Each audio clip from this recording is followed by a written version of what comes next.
Yeah, you got me. Oh, yeah. Hey, he do this all the time. So we find ourselves, you know, hanging out the fragments of what is without receiving any firm conclusion in terms of suffering, dying, death, murder. People call and no one answers. And they turn away asking themselves, then to whom I pray? But the real question to ask ourselves is why do we turn our back on the true and living God and to accept what was alien to us? Because if your oppressors put you in chains and turned you into a slave and gave you their God, wouldn't you equate their God to as evil as they are? I would. Okay.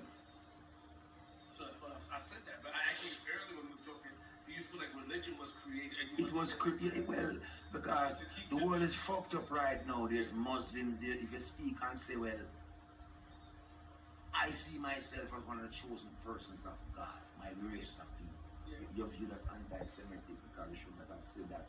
Because you're supposed to believe that God chose one particular people, and then you should ask yourself, a well-to-do person, why would God create me if He would choose that people over me? Why would He create the Chinese? Why could He Mongolia? Why would He create the Africans? Why would He create all these other nations if He only choose one? Then what kind of God is this who's so partisan and He's able to choose one nation and fuck off with the rest? And why the bomb clad you create us to suffer? So I don't subscribe to those narratives. I subscribe to a true, living, loving, just, kind, benevolent God. Do you understand the connection between Rastafari and Selassie? Like, You will answer fuckery. If you're going to fuckery answer, no. or the way I answer fuckery for? No, because I try to don't get aggressive first of all. No, not aggressive. I'm just being assertive because it's a stupid question. Why is this? Because it is. Rastafari brought knowledge to the earth that a common man was violent.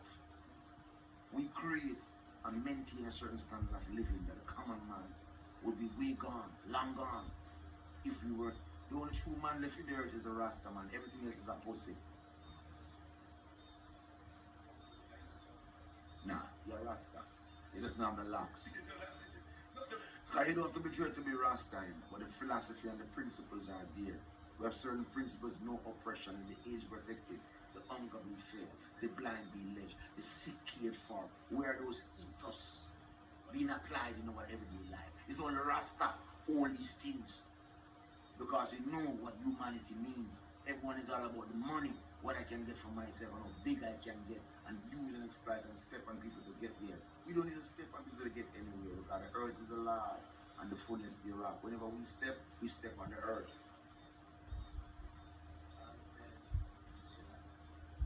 The reason why I asked the question, I do research. When I did research, people equated with him. So I didn't understand. Like, there's something that I'm missing when I watch the documentary. The emperor, let me break it down for you. The emperor of Ethiopia, Haile Selassie. Haile Selassie. Who came from a dynasty that is way older than what we have been told about the worshipping of Christ. 2,000 years before the advent of Christianity lived in Ethiopia from Aksum to Lalabella to Addis Ababa and various other locals. The Battle of Adowa was a significant battle in Ethiopia because it separated good from evil.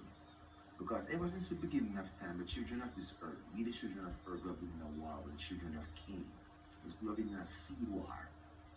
And this sea war is so much so that the children of Cain, they control the earth in its entirety. Because children of Cain, they control this earth in its entirety. And the seed war is so much that evil is pervasive. And sacrifice of children is not something that's long gone. Or forbidden, must continue every day. Even on their religious holidays, that's when it's most prevalent. Now, we came up and we got the knowledge that this is a world that's presented to us in one way, but it's operating in a different way. So we choose Rastafari not only to expose and to bring the truth to the minds of the masses, but to not partake in these things that we know our Father wants, desire, and truly detest. Because our Father told us the children are sacred, and if anyone should hurt them, it's better he tie a millstone around his neck and cast himself into a lake. any one of these little ones. And we adhere to those principles. We adhere that we know that the age must be protected. That means if we see someone who is elderly, needing protection, we protect them. The hungry must be fed. That means if you have money in your pocket, doesn't matter the amount. If someone is hungry and you're able to decipher that, come to the conclusion that you can make a difference in their life, you do. The sick be nourished. That means if someone is sick, you don't act like you're not their friend because they're sick. But when they get well, you said I tried to call you, but I didn't get you. All those pussy actions that they have taught us to inculcate and call it living is not living, we're actually dying. Because we're not being brotherly to each other. So Rastafari teach us that these things are not of us. They're of the devil. They're of Satan, Lucifer, Macarius, Satanawi, whatever you want to call it. And his agents are here in the earth, and they're doing everything to divide us, separate us, destroy us, kill us, poison us. But you people, you stay asleep. So what you want us to do? I know Rasta. I know, say, if you're going to raise Cain, raise Abel. You can't come tell me about you have a restaurant and you're raising Cain. So where's raising Abel? After Abel didn't kill Cain. It was Cain who killed Abel.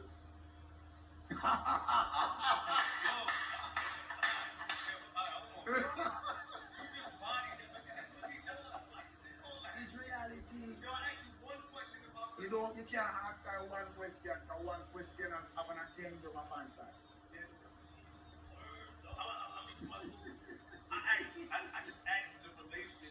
He was supposed to get into the story about King Selassie the first, about but the story of other layers to it that you have to understand the fullness. So you understand that the people of Somalia in Eritrea, India,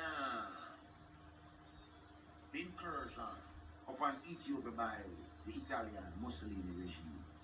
They aided Marshal aided Bruno in crossing the borders and the hinterlands of Eritrea to enter Somalia. And the king, the emperor himself said, "We shall prevail." And as a result, we have seen in the 80s immense situations that were appalling. Now, all these things are important as it concerns the history. You know, like most people, we don't want the nice things, but we don't want the truth. And I can't contend with you guys.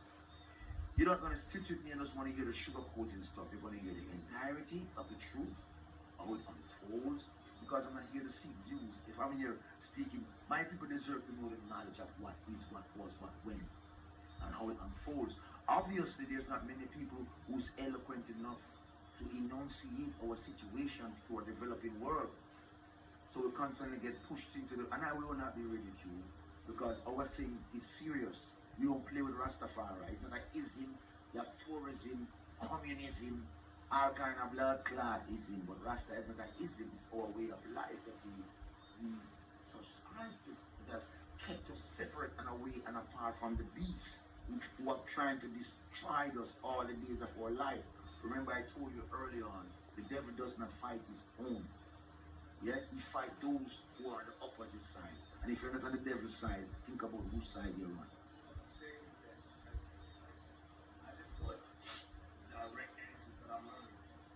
There's no such thing as direct answer. You have to be brought through the chains and brought through the rudiments of what is until what become what is.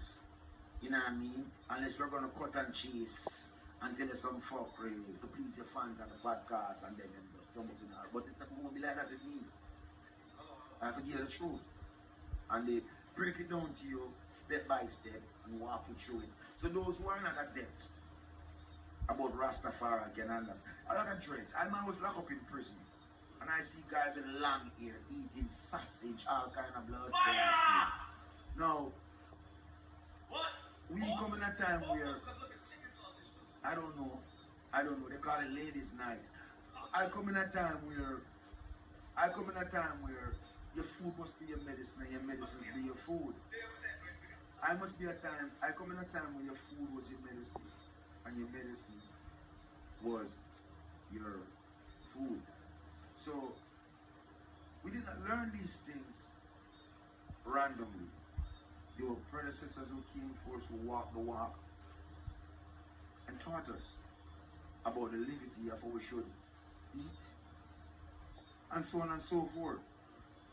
So you go through America, you see this store, Ital restaurant, Ital restaurant, Ital restaurant. They took that from us. They took our culture and it's now being exploited globally for them to earn an income, but no one wants to know the trueness of where our faith comes from. Why we grow over here the way we do, why we stay away from fuckery the way we do. Because Babylon could have destroyed us long ago, and if Babylon has destroyed us, what would be the truth in the earth? Exactly. Where would truth be in the earth if Babylon have destroyed the Rastaman, who kept the foundation and kept the truth and imparted unto generation of a generation of a generation? What would have happened to us? You see, they have controlled everything. The only thing we control, brother, is the way we react. Let me just say this. These are the most positive comments I've seen. Yeah, read. I'm not read. I'm gonna talk to you. They love you.